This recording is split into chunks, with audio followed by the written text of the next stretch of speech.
నగరంలో electric vehicles కొనుగోలుకు జనం ఎగపడుతున్నారు. ఏ గల్లీలో చూసినా ఎలక్ట్రిక్ వాహనాలు దర్శనమిస్తున్నాయి. అయితే వాహనాల అవసరాలకు తగ్గట్టుగా ఛార్జింగ్ సెంటర్ల ఏర్పాట్లో ప్రభుత్వం విఫలమైందని చెప్పక తప్పదు. దీంతో ఎంతో ఉత్సాహంగా ఎలక్ట్రిక్ కొనుగోలు చేసిన వాహనదారులు నానా తంటాలు పడుతున్నారు. ప్రభుత్వం దండిగా నిధులు మంజూరు చేసినా అధికారుల నిర్లక్ష్యం, స్థలాల కొరత కారణంగా కోట్ల రూపాయల నిధులు వెనక్కి వెళ్లే ప్రమాదం ఏర్పడింది. దీనిపై మరింత సమాచారం మా ప్రతినిధి ప్రియాంక అందిస్తారు. మహానగరంలో రోజురోజుకి ఎలక్ట్రిక్ వెహికల్స్ సంఖ్య పెరుగుతుంటే మరోవైపు సరిపడా ఛార్జింగ్ స్టేషన్లు లేకపోవడంతో వాహనదారులు తీవ్ర ఇబ్బందులు ఎదుర్కొంటున్నారు. నిధులు మంజూరైనప్పటికీ కూడా అధికార నిర్లక్ష్యం కారణంగా కూడా చాలా చోట్ల కొత్త ఈవీ స్టేషన్ల పనులైతే ముందుకు సాగడం లేదు. దీంతో వాహనదారులంతా కూడా ఇబ్బందులు ఎదుర్కోవాల్సి వస్తుంది. మరోవైపు స్థలాలు సరిగ్గా లేకపోవడము, వేల రూపాయల నిధులు కూడా ఈ కారణంతో వెనక్కి వెళ్లే ప్రమాదం కూడా ప్రస్తుతం అయితే ఏర్పడింది.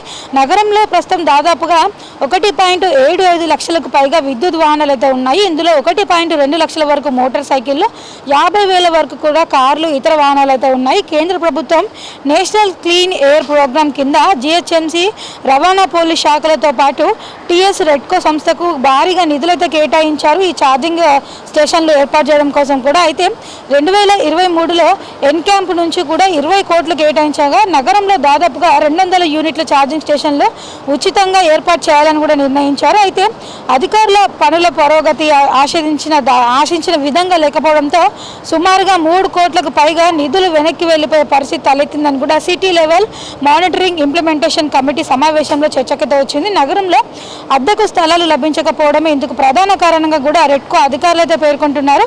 చాలా వరకు కూడా ముఖ్యంగా అంటే ఐటీ కారిడార్ వైపే ఎక్కువగా మనకి ఈవీ స్టేషన్లు అయితే కనిపిస్తాయి. నగర శివారు ప్రాంతాలు, ఉప్పల్, ఎల్బీ నగర్ సైడ్ వాళ్ళైతే ఉద్యోగులు కావచ్చు, ఇతర వాళ్ళు కావచ్చు, ఏదైనా పని మీద బయటికి వెళ్ళేటప్పుడు మార్గం మధ్యలో ఈవీ స్కూటర్ ఛార్జింగ్ అయిపోయినట్లయితే కూడా చాలా వరకు తోసుకొని వెళ్లాల్సిన పరిస్థితులు అయితే ఏర్పడుతున్నాయి. నగరంలో చాలా మంది వాహనదారుల రోజువారీ తిప్పలు కూడా ఇలానే ఉన్నాయి. ఇప్పటి వరకు నగరంలో 2.8 లక్షలకు పైగా ఈవీ వాహనాలు అయితే రోడ్డు ఎక్కగా కేవలం 600 కేంద్రాల్లో మాత్రమే ఛార్జింగ్ స్టేషన్లు అయితే ఉన్నాయి.